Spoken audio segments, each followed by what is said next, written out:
हमारे जमाने में साइकिल 3 चरणों में सीखी जाती थी।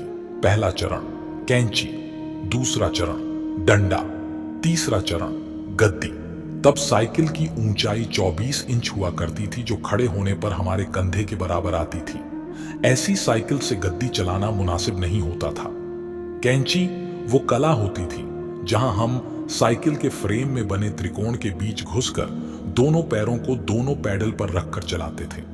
और जब हम ऐसे चलाते थे तो अपना सीना तान कर टेढ़ा होकर हैंडल के पीछे से चेहरा बाहर निकाल लेते थे और क्लीन क्लीन करके घंटी इसलिए बजाते थे ताकि लोग बाग देख सकें कि लड़का साइकिल दौड़ा रहा है। आज की पीढ़ी इस एडवेंचर से महरूम है। उन्हें नहीं पता कि 8-10 साल की उम्र में 24 इंच की साइकिल चलाना जहाज उड़ाने जैसा होता था। हमने ना जाने कितने दफे अपने घुटने और मुंह तोड़वाए हैं, और गजब की बात यह है कि तब दर्द भी नहीं होता था।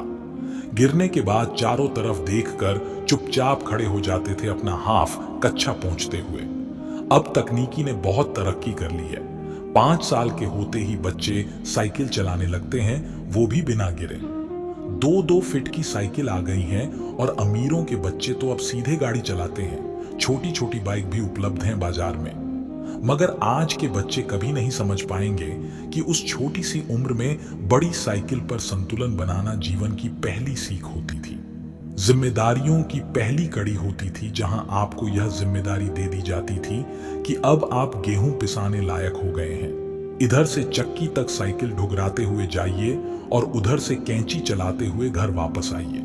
और यकीन मानिए, इस जिम्मेदारी को निभाने में खुशियां भी बड़ी गजब की होती थी। और ये भी सच है कि हमारे बाद कैंची प्रथा विलुप्त हो गई। हम लोग की दुनिया की आखिरी पीढ़ी है जिसने साइकिल चलाना 3 चरणों में सीखा। पहला चरण कैंची, दूसरा चरण डंडा और तीसरा चरण गद्दी। हम वो आखिरी पीढ़ी हैं जिन्होंने कई कई बार मिट्टी के घरों में बैठकर परियों और राजाओं की कहानियां सुनी, जमीन पर बैठकर खाना खाया है, प्लेट में चाय पी है। हम वो आखिरी लोग हैं जिन्होंने बचपन में मोहल्ले के मैदानों में अपने दोस्तों के साथ परंपरागत खेल गिल्ली डंडा, छुपा छिपी, खो खो, कबड्डी, कंचे जैसे खेल खेले हैं। धन्यवाद।